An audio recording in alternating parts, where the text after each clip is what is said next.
film qu'il avait en tête, Le Mal est fait. Malgré les 746,9 millions de dollars récoltés au box-office, le studio décide de changer d'approche. D'abord avec le spin-off Birds of Prey, où l'on retrouve la seule Harley Quinn, avec de nouvelles amies, puis un croisement entre la suite et le reboot confié à James Gunn, alors qu'il venait d'être congédié par Disney et Marvel suite à l'exhumation de tweets polémiques. Sorti en juillet 2021, The Suicide Squad rappelle quelques anciens et leur adjoint une poignée de nouveaux pour accomplir une mission de reconquête du public avec un résultat mitigé. Effectivement, si le film plaît majoritairement à ses spectateurs, qui saluent le côté déjanté insufflé par un réalisateur qui a clairement eu carte blanche, ceux-ci sont hélas trop peu nombreux car en juillet 2021, la situation sanitaire est encore compliquée dans tous les pays du monde, et notamment les États-Unis. Il faut aussi compter ceux qui ont du mal à saisir l'approche du film et qui avaient gardé un trop mauvais souvenir du premier pour donner sa chance au second. Et donc, par rapport au premier qui avait fait 400 millions, là, il n'engrange que 167,4 millions de dollars. Donc on voit quand même que c'est une suite qui est pouf. Hein, et donc ça rejoint la liste des flops commerciaux de 2021. Qu'une suite ne soit pas encore en chantier n'est donc pas plus surprenant que cela. Et effectivement, les studios Warner et DC ont annoncé pas mal de projets, mais pas une suite à Suicide Squad.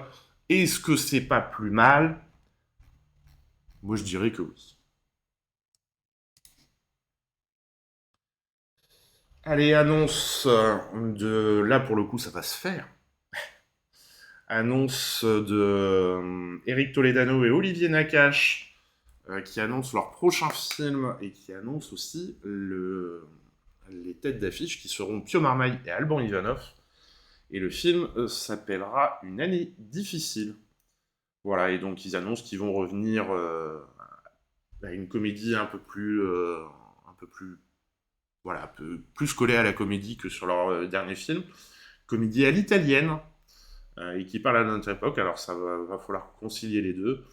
On a écrit un truc, une danse entre les idées sur des gens qui se baladent entre surconsommation et décroissance, sobriété et surendettement, avec toujours des associations, un monde qui nous fascine. Voilà, donc forcément le Covid voilà, va impacter le film. Et par contre, bah voilà, le monde d'après, je pense que ça va être aussi un des sujets du film. On a parlé du monde d'après, mais ça n'existe pas, puisque le monde d'après n'est finalement que le monde d'avant. Tout le monde a essayé de trouver un sens avec la fermeture des magasins, des salles, les avions cloués au sol. Le discours écologique a pris de l'importance. Ça veut rien dire, ça. Avec la fermeture des magasins et des salles, les avions clos au sol, le discours. Ah si, le discours écologique a pris de l'importance, oui, effectivement. Après, est-ce que dans les actes, il y a franchement du mieux? Non. Voilà donc en tout cas pour l'annonce du prochain film de Eric Toledano et Olivier Nakache, avec en tête d'affiche Pio Marmaille et Alban Ivanov. Allez, dernière petite news pour cette matinale. Pardon. On avait entendu pas mal de bruit, qu'il y avait des négociations entre Amazon et la MGM pour que Amazon rachète la MGM. Voilà, donc c'est officialisé. Un accord annoncé en mai 2021.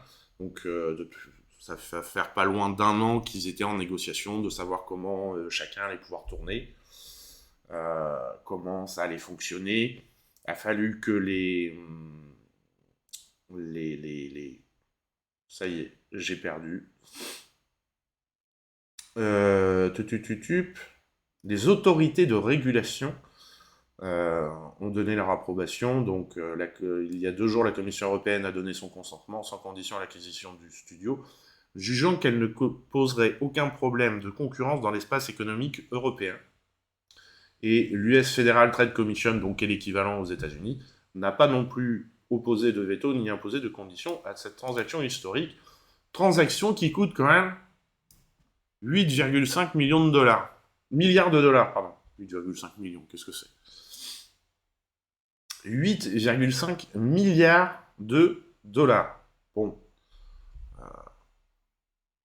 En même temps, il rachète une boîte qui est mythique dans le cinéma.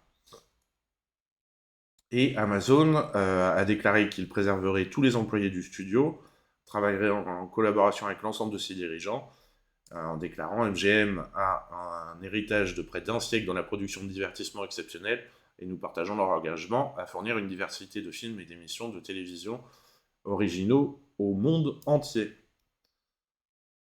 Voilà. Et donc le directeur des opérations de MGM a dit, lui, ravi que MGM et sa multitude de marques emblématiques de films, de séries télévisées légendaires, ainsi que notre incroyable équipe et nos partenaires créatifs rejoignent la famille Prime Video. MGM a été responsable de la création de certains films et séries les plus connus et a acclamé le siècle dernier. Nous sommes impatients de poursuivre cette tradition à l'aube de ce nouveau chapitre en nous associant à la formidable équipe de Prime Video et d'Amazon Studios pour offrir au public le meilleur du divertissement pour les années à venir. Bon, on sent qu'il veut pas se mettre mal avec Amazon, lui, quand même, hein. Et donc, quand même, moi, là où... alors, bon, on va revenir quand même 2 secondes. Les autorités de régulation qui ne voient pas de problème... Non, il n'y a pas de problème de concurrence dans l'espace économique européen, ni dans celui des États-Unis. Bon... ça fait quand même des boîtes qui deviennent de plus en plus énormes, qui... Voilà, on a l'impression maintenant qu'il y a 3 gros géants, et encore, la Warner rachète pas autant de choses, mais on a la Warner, on a Universal, mais il y a quand même 2 gros géants là, qui deviennent de plus en plus... qui sont Amazon, qui vient de racheter la MGM, qui rachète je sais pas combien de films pour les foutre sur ses plateformes, et en face on a Disney qui lui rachète tout ce qu'il peut. Enfin, ouais, ok, donc il y a 2 grosses boîtes quoi, qui rachètent toutes les autres boîtes. Au bout d'un moment quand même, la concurrence elle va être un petit peu déloyale et ce sera un peu trop tard pour s'en rendre compte. Parce que quand même, en rachetant la MGM, Amazon met la main sur un catalogue riche de plus de 4000 films, 17 000 épisodes télévisés, dont quand même les mythiques franchises James Bond, Rocky, des classiques comme 12 hommes en colère, Basic Instinct, Les 7 mercenaires, Le silence des agneaux. Bon, après, côté série, j'y connais rien, mais The Handmaid's Tale, Viking. Et quand même, la Metro-Goldwyn-Mayer, c'est 180 Oscars, 100 Emmy Awards depuis sa création en 1924. Donc c'était des gens qui étaient vraiment dédiés au cinéma. Alors, est-ce que les films vont continuer à sortir au cinéma? Je l'espère. Ce bon James Bond... un monde sans James Bond, quoi, les gars. Enfin, c'est pas possible. Et est-ce que les films du catalogue de la MGM vont continuer à être disponibles? Nous, on aime bien représenter des films comme ça, des grands classiques qui ont marqué l'histoire du cinéma pour vous les remontrer dans les meilleures conditions. Généralement, c'est des copies qui ont été restaurées. Donc, il y a une meilleure qualité d'image, le son a été retravaillé. Donc, c'est toujours quand même agréable de revoir. Moi, quand j'ai vu 12 hommes en colère, je l'avais vu la première fois en DVD, j'ai pris une claque. Mais quand je l'ai revu ensuite au cinéma avec une version restaurée et tout, bah la claque, je l'ai reprise, quoi. Donc, est-ce que ces films vont continuer à être disponibles à l'exploitation? Ça, c'est une grande question à laquelle on n'a pas la réponse pour le moment. Et on voit bien quand même...